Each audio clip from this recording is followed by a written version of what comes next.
Hi friends, तो आज हम पढ़ेंगे अधातुओं के भौतिक गुण। धातुओं के भौतिक गुण पिछले वीडियो में हमने पढ़ लिए थे, तो अब बढ़ेंगे अधातुओं के भौतिक गुण। तो अधातुओं के भौतिक गुण पहले लेते हैं भौतिक अवस्था। जो अधातु होती है सामान्य ताप पर कौन सी अवस्था में पाई जाती है? ठोस, द्रव, गैस तीनों अवस्थाओं में हो सकती है। यानी ये अधातु होती है वो पृथ्वी पर तीनों अवस्था में ही पाई जाती है। तो पहले लेते हैं ठोस। ठोस के उदाहरण है जैसे कार्बन है, सल्फर है, आयोडीन। ऐसी अधातु है जो पृथ्वी पर कौन सी अवस्था में पाई जाती हैं? ठोस अवस्था में पाई जाती है। ठीक है, जैसे ब्रोमीन ले लेते हैं। जो ब्रोमीन होती है वो पृथ्वी पर कौन सी अवस्था में पाई जाती है? द्रव अवस्था में पाई जाती है। इसका उदाहरण है द्रव अवस्था में पाई जाने वाली अधातु है। ठीक है, उसके बाद लेते हैं गैस। जो गैसीय अवस्था में पाई जाने वाली जो अधातु है पृथ्वी पर, जैसे ऑक्सीजन है, नाइट्रोजन है, हाइड्रोजन है, ये कौन सी अवस्था में पाई जाती है? पृथ्वी पर गैसीय अवस्था में पाई जाने वाली अधातुएं हैं। ठीक है, तो इस प्रकार जो अधातु होती हैं पृथ्वी पर तीनों अवस्थाओं में ही पाई जाती है और सामान्य तौर पर ये तीनों अवस्था में ही रहती है। ठीक है, इसके बाद रहते हैं रंग। जो अधातुएं होती है वो विभिन्न रंगों की हो सकती हैं। जैसे सल्फर ले लेते हैं। सल्फर का जो रंग होता है वो पीला होता है, यानी सल्फर जो होती है पीले रंग की धातु होती है।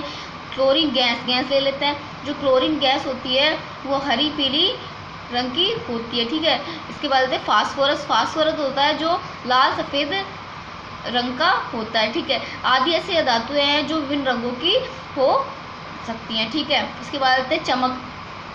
जो अधातु होती हैं वो चमक रहित होती है, यानी ये चमकीली नहीं होती है, इनमें कोई चमक नहीं होती। ये प्रकाश को परावर्तित नहीं करती हैं। क्या जो धातुएं होती थी वो क्या करती थी? प्रकाश को परावर्तित कर देती, जिसके कारण वो क्या करती थी? प्रकाश से चमकती थी।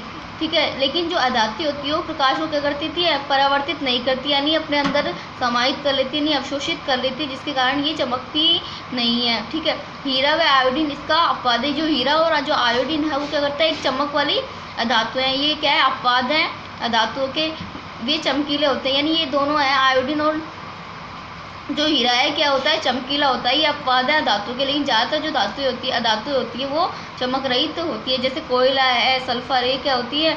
चमक रहित अधातुएं हैं। ठीक है, अब कठोरता ले लेते हैं अधातु की। जो अधातु होती हैं नरम मतलब भुरभुरी होती है, यानी ये जो अधातु होती है सॉफ्ट होती है, इन्हें चाकू से आसानी से काटा जा सकता है। भुरभुरी यानी चूर्ण के समान क्या होती हैं? अलग अलग भुरभुरी पाई जाती हैं। परंतु हीरा अधातु होते हुए भी कठोर होता है। लेकिन आपने देखा होगा हीरा कितना कठोर होता है, उसको आसानी से तोड़ फोड़ नहीं सकते, यानी ये क्या है? कठोर अधातु है। ठीक है, यह कार्बन का अपर रूप है। जो हीरा है वो क्या है? कार्बन का एक अपर रूप है। ठीक है, इसके बाद ले लेते हैं अधातुओं की ध्वनिकता। ठीक है, जो अधातु होती है उनमें ध्वनिकता का गुण बिल्कुल नहीं पाया जाता है। यानी आपने देखा होगा धातुएं क्या करती थी? आपस में जब दोनों धातुओं का आपस में टकराते थे तो क्या करती थी? एक ध्वनि उत्पन्न होती थी। ठीक है, लेकिन अधातुओं में धातु के समान टकराने से या पीटने से ध्वनि उत्पन्न नहीं होती है। आप जैसे सल्फर ले लीजिए, कोयला ले लीजिए और उनको आपस में टकराइए, उनमें कोई ध्वनि उत्पन्न नहीं होती है। ठीक है, तो यानी जो अधातु होती है उनमें कोई ध्वनि उत्पन्न नहीं होती है। इसके बाद ले लेते हैं घनत्व। जो अधातुओं को जो घनत्व होता है वो बहुत ही कम होता है, यानी इनका भार बहुत कम होता है, जिसके कारण ये पानी में आसानी से तैरती। जबकि अधातुएं थी जो धातुएं थी वो क्या करती थी? पानी में डूब जाती थी। लेकिन जो अधातु होती हैं वो सामान्यतः कौन सी होती, कैसे होती हैं? हल्की होती हैं, यानी उनका घनत्व कम होता है। गलनांक। ठीक है, गलनांक के बारे में मैंने बताया था। जो अधातुओं का गलनांक क्या होता है? बहुत ही कम होता है, यानी बहुत ही कम ताप पर ये धातुएं कौन सी अवस्था में परिवर्तित हो जाती हैं? द्रव अवस्था में परिवर्तित हो जाती है। ये इनका क्या है? गलनांक होता है।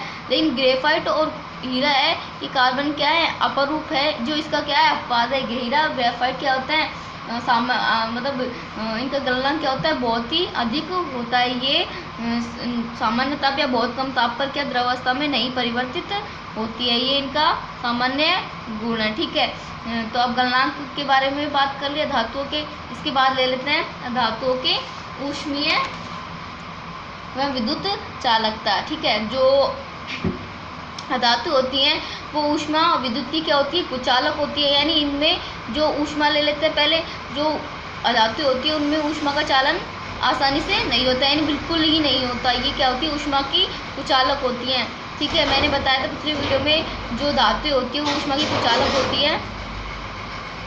ऊष्मा की चालक होती हैं, उनमें विद्युत धारा का प्रवाह आसानी से ऊष्मा का प्रवाह आसानी से होता है, इसलिए जो बर्तन बनाए जाते हैं खाना पकाने के लिए, वो किसके बने होते हैं? स्टील के या तांबे के बने होते हैं, जिनमें ऊष्मा का प्रवाह आसानी से हो जाता है। लेकिन जो अधातु होती है उनमें ऊष्मा का चालन आसानी से नहीं होता है, यानी उनमें ऊष्मा प्रवाहित नहीं हो पाती है। लेकिन ये विद्युत की भी क्या होती है? अचालक होती है, यानी जो अधातु होती है उनमें उस विद्युत का भी चालन नहीं होता है। ये क्या होती है? विद्युत की कुचालक होती है। इसलिए जो विभिन्न बिजली के टच करने के जो भी सामान बनाए जाते हैं बिजली को छूने के लिए, उन पे किसके हत्थे छड़े होते हैं? उन पे जो हत्थे छड़े रहते हैं वो किसके छड़े होते हैं? अधातु की परत छड़ी होती है, जिसके कारण उनमें विद्युत धारा का प्रवाह नहीं होता है। इसके बाद देखते हैं ग्रेफाइट।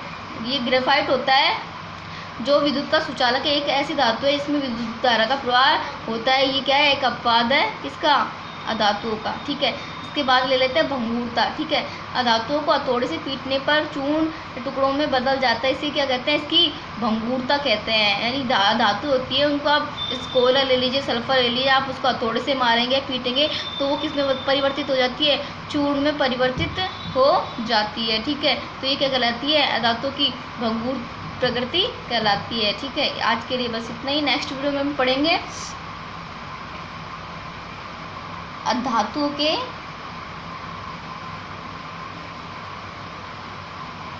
रासायनिक गुण।